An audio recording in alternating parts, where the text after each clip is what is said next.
This is the Situation Room, the only way to start your day. Let's go. But now with fuel prices, traveling will be a little bit difficult, but Sir God will provide. Now, we are in Djibouti today. A few things about Djibouti. They just got off an election, elected the president for the 6th time.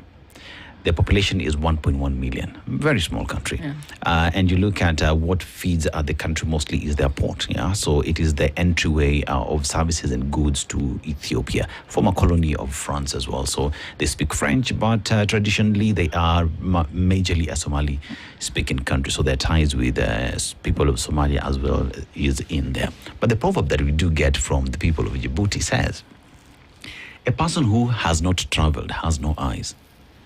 A person who has not traveled has no eyes. How would you interpret it? What do you think people of Djibouti are saying?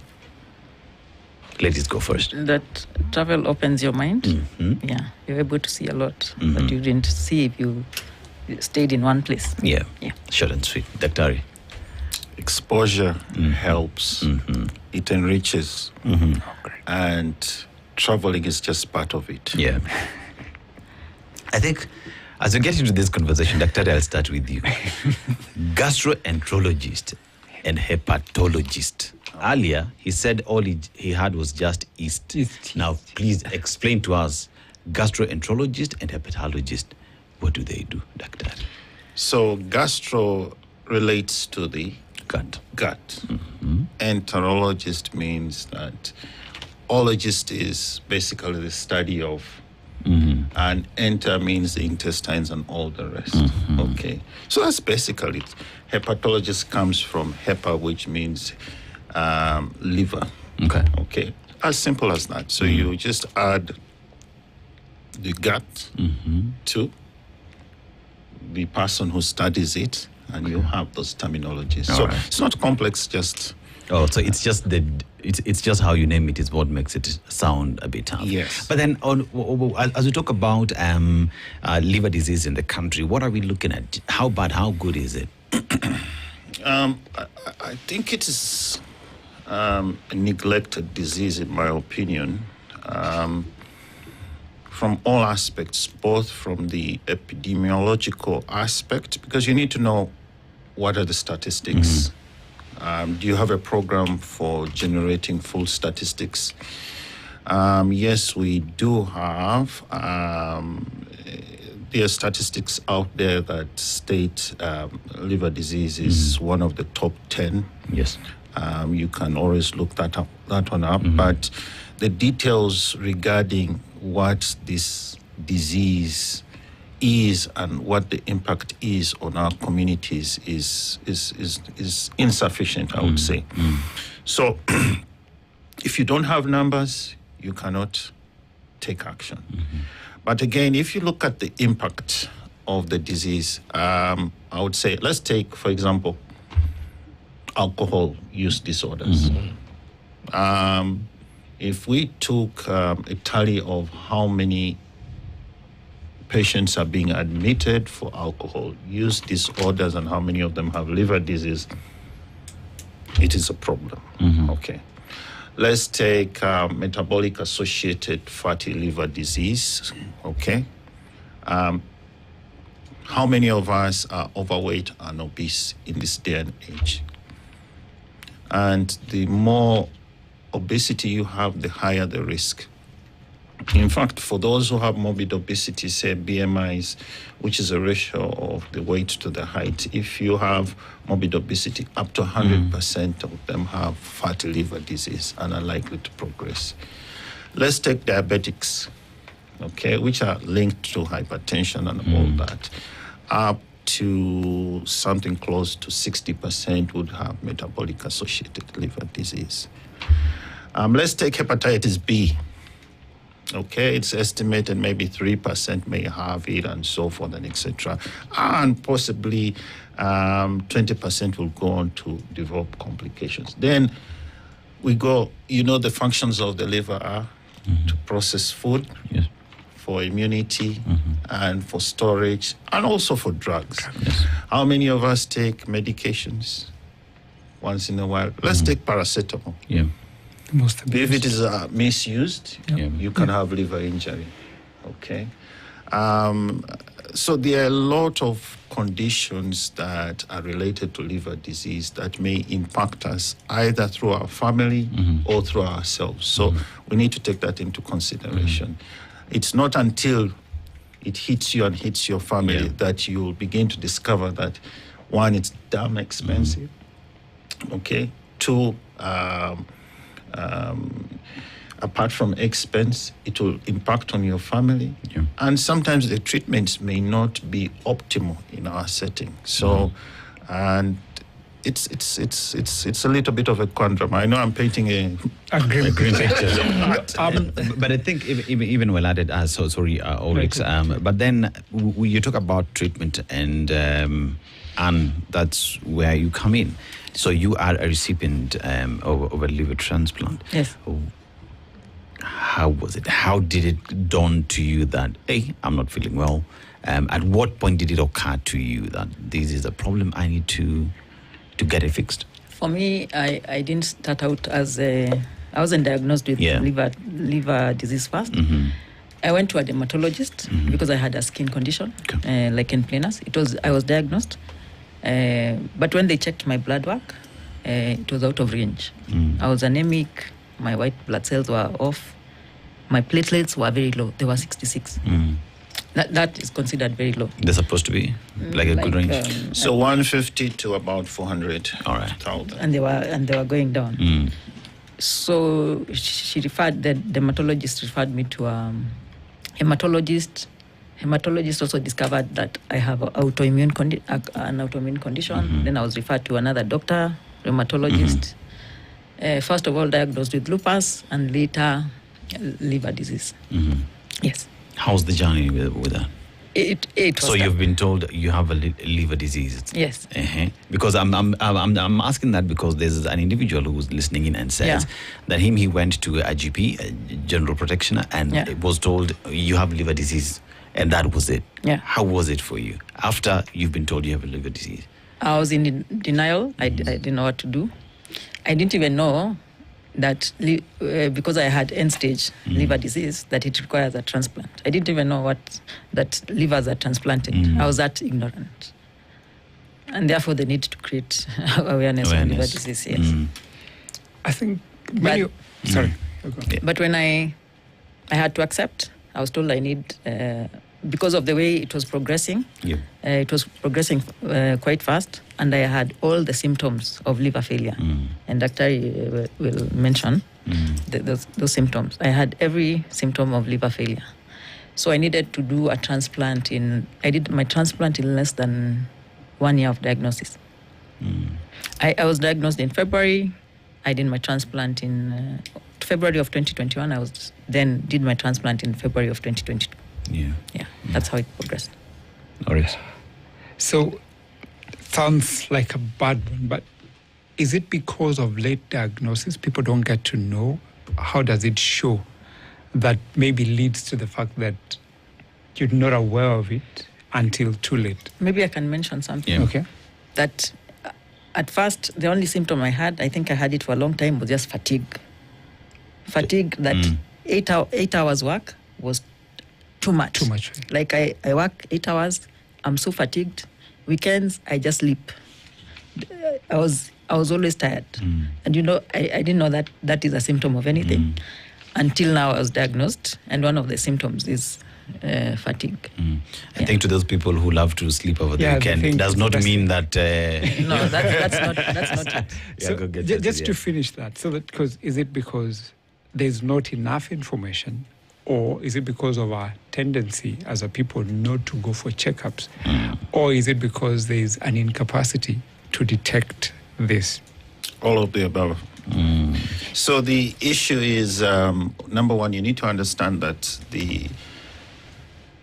when you look at the body, different organs have different attributes. So one of the attributes of the liver is that it can regenerate if it hasn't been beaten and so forth. So that is why we do living organ donor transplants.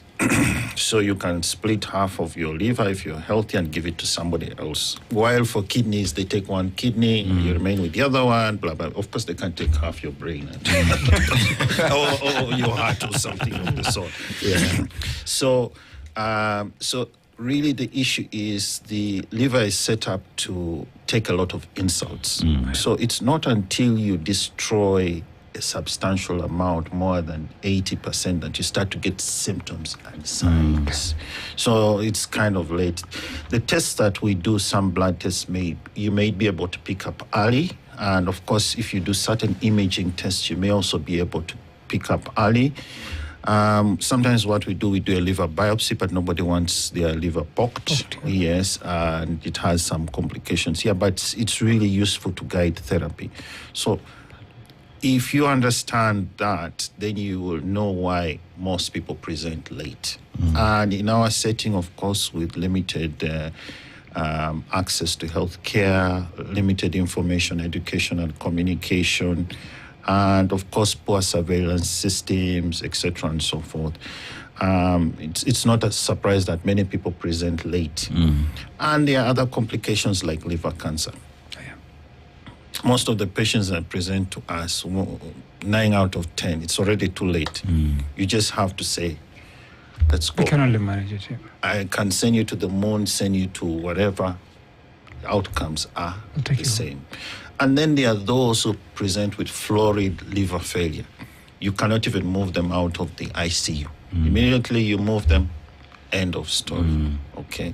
So sometimes when patients present late, especially for the acute or chronic liver disease, we say that please seek health care as fast as possible. Because the 72 hours determines whether you live or die. Yes. But one, you know, first let me confess my ignorance. Because I'm one of those who did not know that liver can be transplanted. I've always believed in the regeneration of the liver. I think, you know, and thank you for demystifying, Doc. This is the information that we do not have largely. Because as you say, you can transplant a kidney, fine, a heart, whole, not piece of it. But then when it comes to the liver, really, it's a new field where you find conditions coming up rapidly, like you mentioned, liver cirrhosis, the fatty liver, and all that. But unfortunately now, to my question is that the liver is always an affected organ. Mostly the other, you know, conditions that have prevailed before. Before it is now fully affected. It's quite a resilient organ, in my opinion, Doc. I stand to be corrected. But then when it is affected, already one is in a critical also condition that needs rapid intervention, which is not cheap. And perhaps that's why people shy away from tests, you know, that could allow early diagnosis and perhaps cheaper intervention. So as we look at it, Doc, today, of course, there's a substance abuse which could cause. There are other conditions that could cause the same. But are there lifestyle choices other than the substance? Because our foods are changing. That's our organs in how they operate. You say they have different characteristics. Are there lifestyle changes one would employ, one, to prevent the effect of the liver, or to improve just general wellness of the organs of the body? Yes, there is a lot. You know, the most interesting thing is that it's just where can one start? So let's talk about food. Okay. Food, there's the good, bad, and the ugly. We all love our food. We jump onto it and so forth. So if we eat the wrong foods, what happens?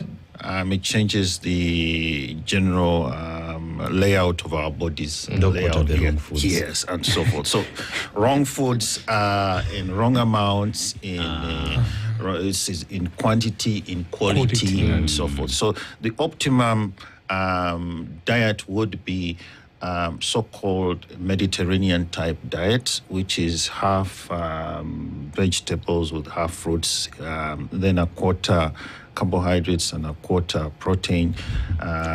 Doc, are you going to tell that to people from Western Kenya who have to eat a lot of ugali? Yeah, but if you ask their grandparents, that's what they used to do. Their grandparents, that's what for example, maize. Who introduced maize into Portuguese? This cabbage. Who introduced it? Was it there? No. Watermelon. You talk about watermelon. Well, some of you when you were growing up, did you see watermelon? So these things are changing. Chips is there. Blah, blah. Were there Irish potatoes in this? No. So there has been a change. Complete change, yes. If you went to Paris and so forth, you can see the way they eat their food, plenty of vegetables, blah, blah, blah, and etc. So I think diet is one thing. Then, of course, activity also helps. And then avoiding some of our nice recreational activities, like you go. Some of it is cultural to drink and so forth and etc. But of course, if that is abused, it causes problems. Right.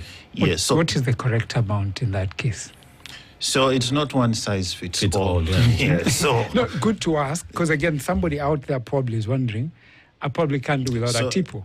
So me, I just tell them that, hey, you make a decision, okay? If you know it's causing you problems, stay away from it, okay? That it's as simple as that. Yes. So it is legal. So what the heck? And in my opinion, people make money from it, etc. So I'm of the opinion that if you make money from something, if there are side effects, why don't we get that money and put to help those that need it? So let's go back to Right. Yes. So the issue is we've talked about nutrition, we've talked about exercise, and there are certain diseases that are preventable. For example, hepatitis B, which you just take a vaccine and hopefully it can be eradicated. Hepatitis A, which is spread through water and etc. Alcohol, I've already talked. The solution is avoid if you must. Yes, that is simple. So overall, then for those you cannot catch, you can actually do blood testing and also non-invasive testing. And you can do your usual screens, for example, complete blood count and the liver test, just to see how things are going on. Then you can pick up on high-risk groups, for example, diabetics, etc., and so forth. All right. So is there anything genetic about it? Just a follow-up to that. Now, one may do the mitigative measures, the preventive measures, but then a point will come where we have identified somebody who needs a transplant. Is the challenge the same in terms of organ compatibility? Like they say, we see with the same thing we see with heart and kidney. It's quite a rigorous process to have the compatibility in transplant. Does the liver matter as much? Of course, you have to be compatible with your donor. Yeah. And what in liver transplantation happens is that the liver has the right lobe and the left lobe. So as a transplant patient, you get the right lobe, which is the 60% of your liver, and then it regenerates, and the one for the donor regenerates. Okay. But before the transplant, of course, you have to do tissue matching. The doc can explain to match the. So basically, it's blood group and other comorbidities. Of course, you can transplant somebody who is HIV positive to another, and this whatever and so forth. So it's basically blood group, and the uptake is a little bit better than the kidney. All right. Don't mention any more of heart. When you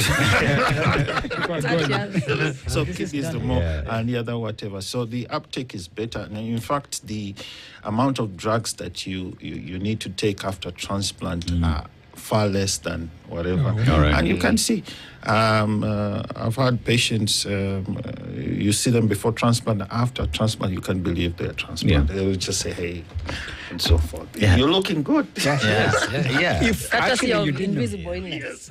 So, Anne, I want to bring the aspect of you've walked in, you've been told you have kidney disease, transplant is needed, right? Or liver, liver disease, transplant is needed.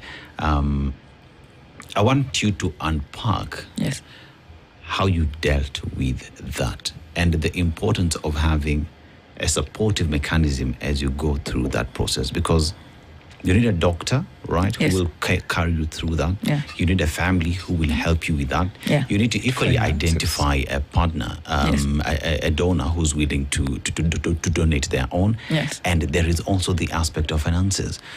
Just take us through that, because many are asking those questions like, how do you deal with that? Because you have a headache. It's already crazy, dealing with that. But here you are dealing with liver transplant. Take us through that. What's your story? When I was diagnosed, first of all, I told you I was not diagnosed with liver disease first. I was diagnosed with other issues. So it was one after the other. So I have a skin issue, I have lupus, then I have now, I need a liver transplant, right? So at first I was in denial, and then the symptoms kept, you develop one today, next week, like today, you're itching, the next day, you have ammonia in your system that makes you go a bit almost crazy. You have hallucinations. The next day, bleeding. So the symptoms keep going. Yeah. But I had support. I had a lot of support from my friends, family mostly. It was great. I had great doctors. Maybe should I mention doctor? Yeah. I can mention my rheumatologist, Dr. Etao, very fantastic doctor who saw me through that duration of my pre-transplant care. So I had support all through. And when it came time for fundraising, which was the hardest thing I think I've ever done, fundraising is not the thing you want. Yes. Because liver transplantation is not done in Kenya. So you have to first get a doctor, maybe in India, which was my first choice. So I had to identify a doctor in India, then now start looking for funds. That was hard, but I got a lot of support. Also then it was NHIF. So NHIF covers about 500, which is barely enough. I needed 35,500 USD.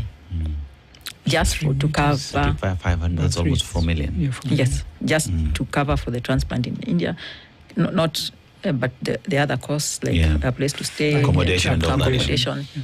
Yes, and then there's also a lot of paperwork. So because also because of there's lack of awareness of liver disease, so I kept looking for any patient and stuff. None. I couldn't find anyone with a liver disease. So I decided, let's form an organization. Group, So we have a support group called LITAC. LITAC stands for Liver Diseases and Transplant Association of Kenya. Then that creates awareness of on liver disease and transplantation. Yeah. Dr. How important is it her story right there paints the position that we are in the country. So one would ask the question, are we able to do that today? Because you're speaking about 2022. Are we able to do these procedures in the country today? Have we invested in that? Or are we still at the point where we can detect, but we cannot assist? So the fact that we refer patients tells you the story. We don't have Yes. So it's not that we don't have the experts who cannot handle that, but you have to set into place systems that are viable, and systems that can actually ensure that if you undertake this procedure, there's going to be success. You can just run into it and all your cases fail, which is not where you want. So you have to have the infrastructure, you have to have the systems. I do not know the status of the transplant law, and so there's a lot that one has to do. It's not that we're not taking care of the patients. We do not prepare the patients for this procedure. In fact, some of the patients that we have, by the time they go to India, the doctors, they are saying, how did you manage to look this good? With this, some of them, they would have been written off completely and so forth. And so we stabilize the patient, look for the donor, check all that, make sure the talk about finances, the legal aspects of who the donor is. So there's a lot that one needs to go through. And remember that when you get a transplant, more than not, we keep you in India for 1 or 2 to 3 months. okay, just to stabilize. And did you like the food? The food is not bad. Not at all. Actually, asking, given what you're saying, what is the policy level intervention, or what is the government Position, or the stakeholders? What are they doing? Because I saw from the stats, it's about 13,000 deaths annually in Kenya, which is quite high. What exactly is the government's role and the stakeholders to ensure that this matter is taken care of? Because it's a silent killer and it's such lethal. I take it back to you. What is the population thinking about this? Yeah. Because really, I'm not government. I cannot speak for government. That is why we partnered with Anne and said, let's start a support group, okay, and take it to the people. Let the people understand and let us work together, because it seems systems are not moving forward as would want. Yeah. I ask this because you are a stakeholder. Because then what level or effort has been made other than the support group? Because you see, not many of us, actually until yesterday, I'll be very honest, had zero idea about this. But what is the level of intervention from the capacity of a stakeholder to ensure that this matter is put to the government, so that it can be? So the way we designed it, because the truth of the matter, if you do things wrongly, you can talk till they come home. Yeah. We can discuss all these issues, but I'm not looking at that. Yeah. I'm looking at long term. So I said, let's start with support group. Yes, that is the way to start. Okay, because health is from.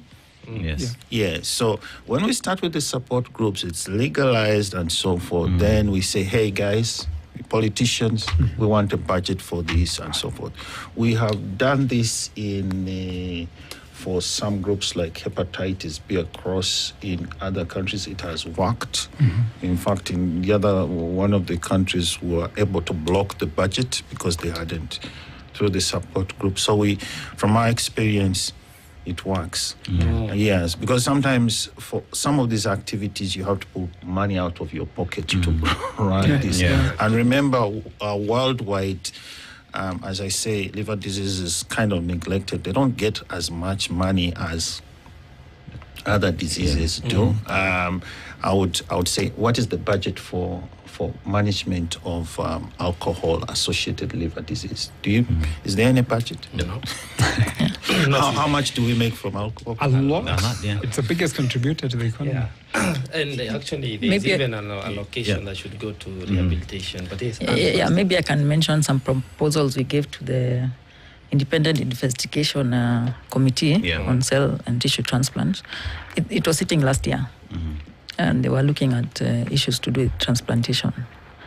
And one of the key things we mentioned is that we need to have a transplant authority in the country. It is there, but it is now connected to the blood transfusion and So we need to have a standalone transplant authority to handle matters to do with transplantation. Yes, as a separate entity. Yeah, separate entity. Another thing we need is that we need to have a transplant registry. You cannot do advocacy without numbers. You need to say, even when you're working with government, without numbers, so they start you can't do much. Another thing we were talking about is expanding the organ donation criteria to allow non-family members to be able to donate, or even paired transplant, paired exchanges.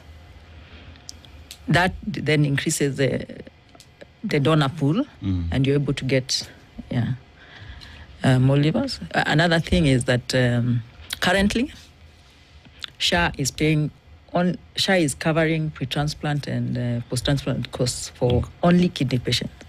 So we were saying a transplant patient is a transplant patient. So let's not just give that money to kidney transplant patients. Give to all. Increase the scope. Increase the scope so that all transplant patients have access to pre-transplant, because it's very expensive. Even a lot of mortality happens when you're just looking for money to to do the pre-transplant costs. At that point, if you need a transplant and you don't have money, what do you do? Yeah. You have to look for the money. Yeah.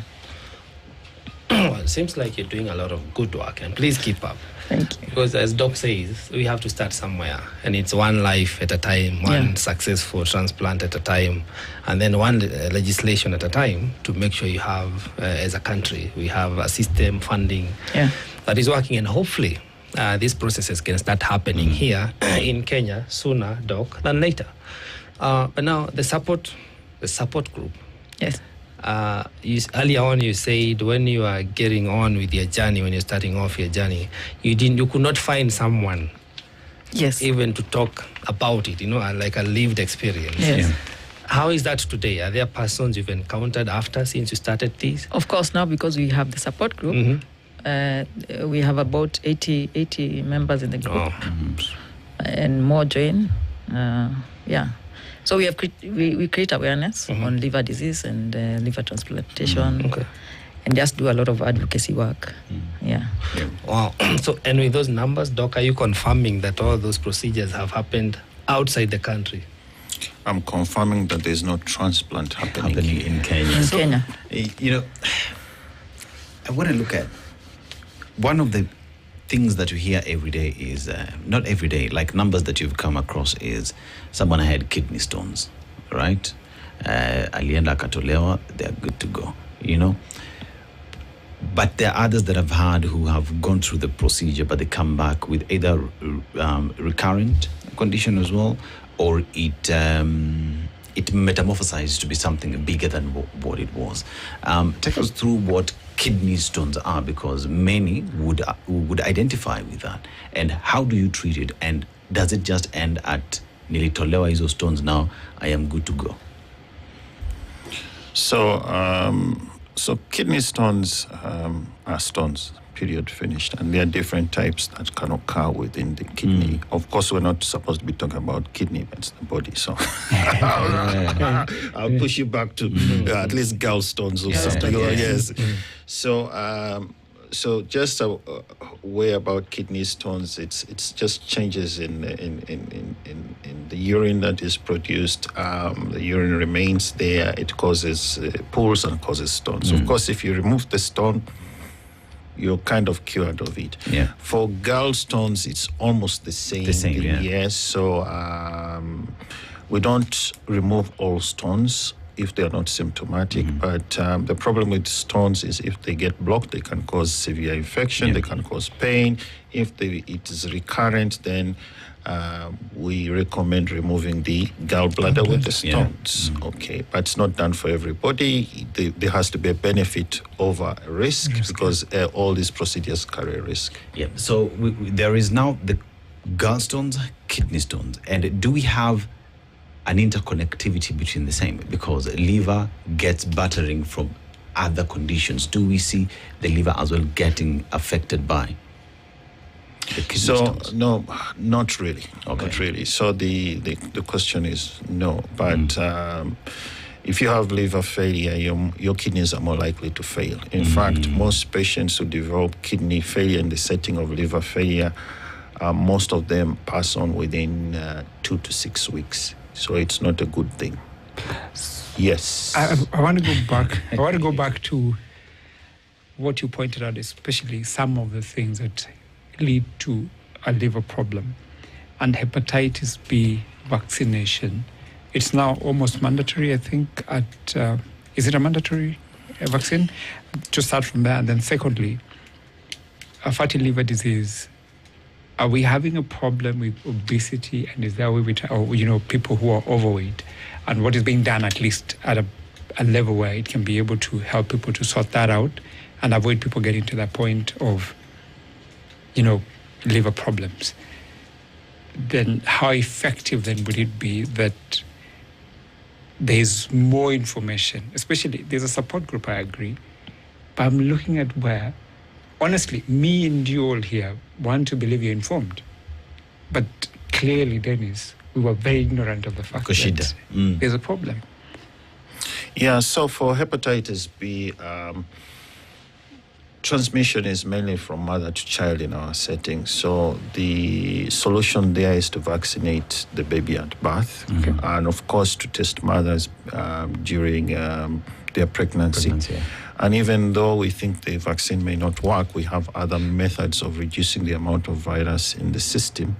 So that if everybody gets a birth dose, at least we are assured that we are going to reduce the number of babies born to hepatitis B. And of course, there are other areas where you may get it from horizontally through blood transfusions, but we test the blood. Sometimes through sexual contact, but that is rare. In fact, I usually tell somebody, husband and wife, I say, hey, you find out that the husband has or the wife has hepatitis B and the husband is or the wife is scared. I say, no. Most of the time, it's only 1 out of 10 that you may have cross-infection between the two partners. So hepatitis B, if implemented well, the vaccine, it has been shown to actually change the yes.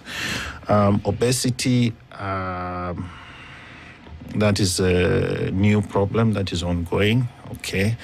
And I think it speaks for itself. You can walk on the street and see. You can you can know how many meetings have you had here or discussions about weight loss and etc. and so forth. So the discussion is ongoing. The solutions are a little bit problematic. Precisely. Yes.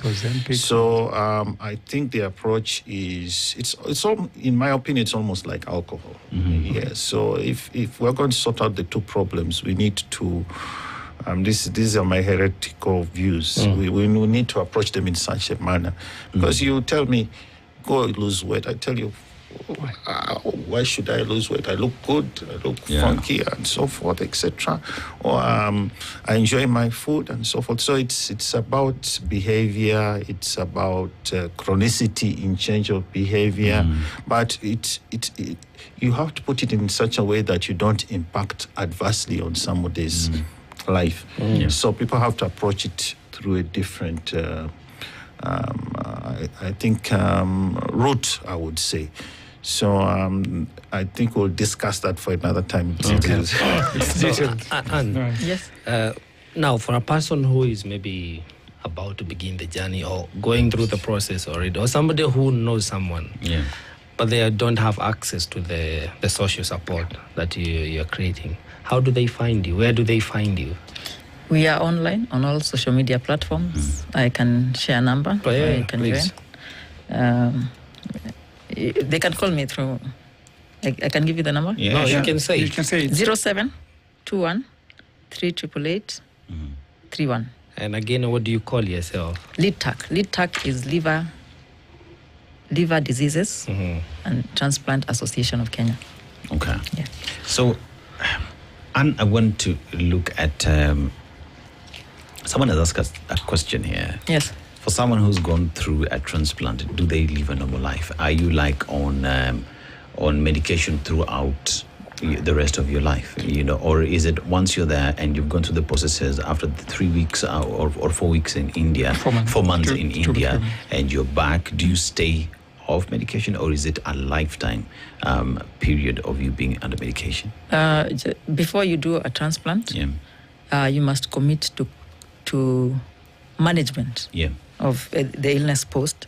And part of that management is taking immunosuppressants for the rest of your life. Okay. Also doing labs like every so often to check your numbers. That is done for also for life.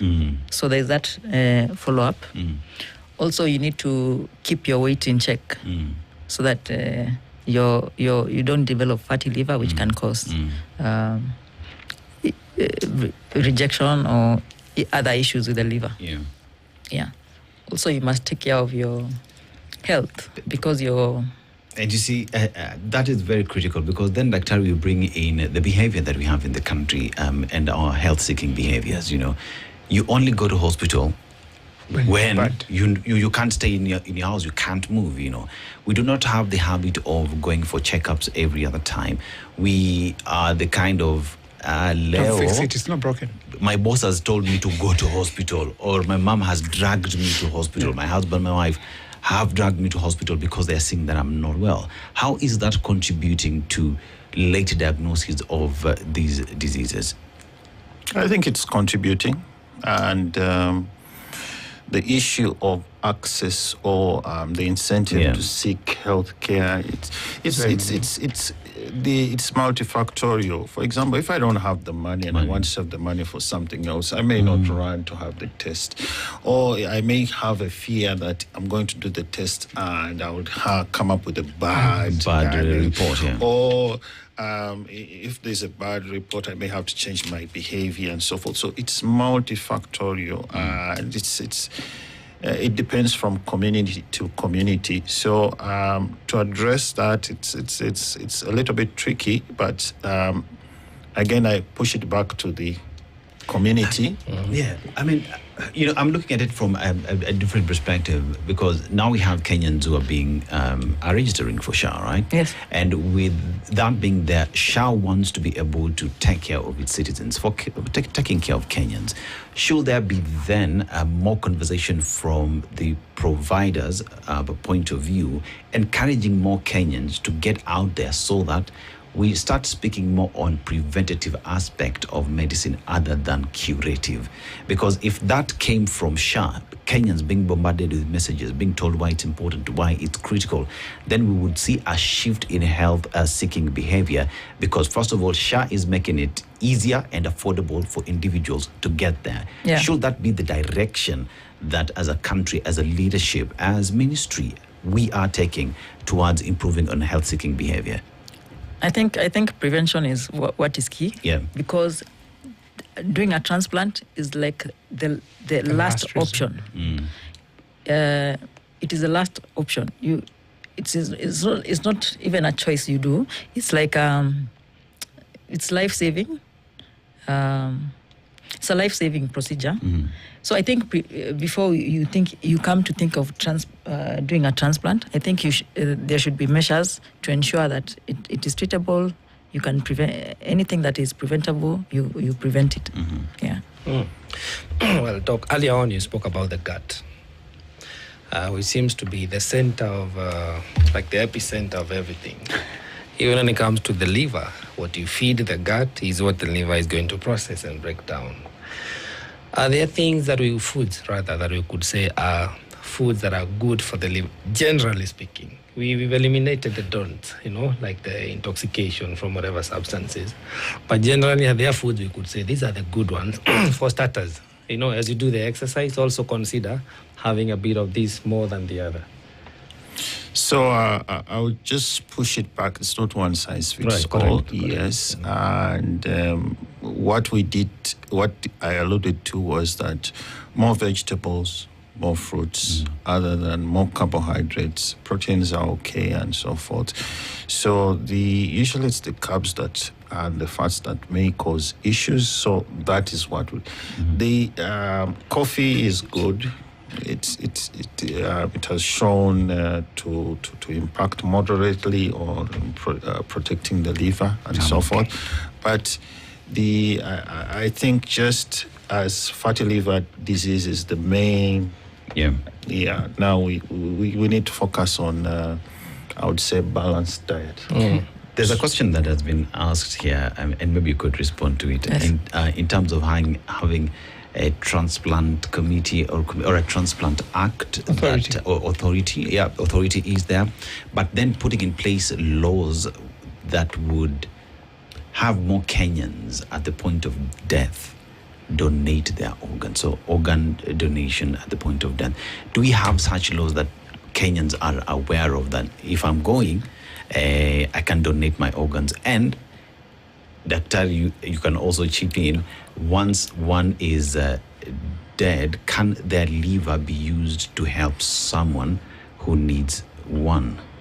Currently, the law that is there only allows for immediate family, like your immediate sister or brother. It doesn't allow, it's not as expanded. You can't get a liver from your relative. I can't donate for you? Okay. The law. Yeah. It's in the law. Deceased donor, we are still lobbying for that. Yeah. So the law only allows for living donor, immediate family donation. Doc, is that a conversation you should be having as a country? Yeah, in other countries, if you take a cue from, say, Canada and in Europe, when you go visit your doctor, you can sign that in case I have an accident or in case I'm brain dead for various reasons and my organs, I can donate. Yeah, so that in the West has been established. However, you also have to look at the communities.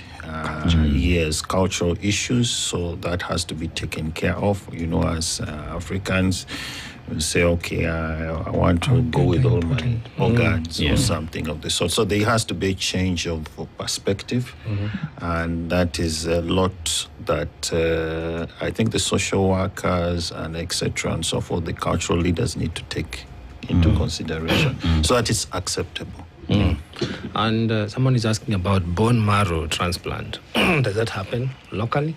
Yeah, it does. Okay. Yeah, so I think it's a much easier procedure to undertake than full organ. It's not all doom and gloom, I think. From what I'm feeling is if there's enough information out there, yes, and probably that's the work that now people, you become an ambassador when you learn such a thing, to help, propagate the message and be clear that some of the things we do put us in much risk that is very quiet and only shows up later. And I hope and pray that, I think over time, progressively, the policy will be available.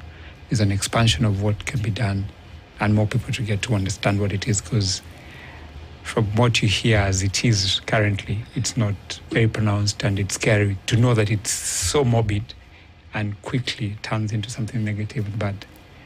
But we can do much to improve the situation and give information. I mean, how do we have these discussions beyond the studio? Yes, so let me push it back to you guys.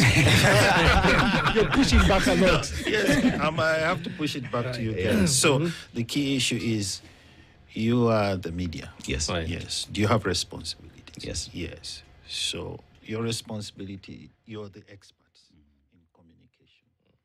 We need your help. Yes. You have to offer some kind of level of community participation. All right. Go beyond